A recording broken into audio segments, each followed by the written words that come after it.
Ahoj u dalšího videa. Já už z některých znám, protože mi dávají like na moje videa.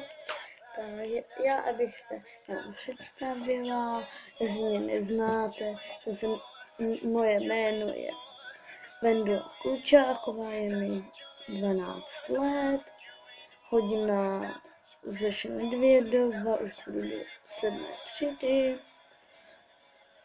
A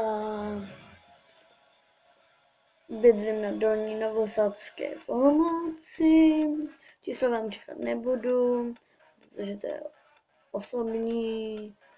Takže, ale mám tam kamarády a moje oblíbená barva je růžová, fialová, červená, černá, modrá a bílá. A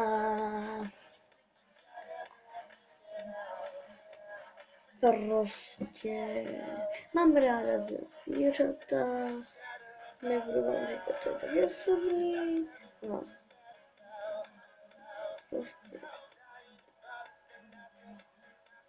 A teďka musím hrát hry, protože si to musím naučit. A že musím končit. Ahoj, musím se 30 Ahoj.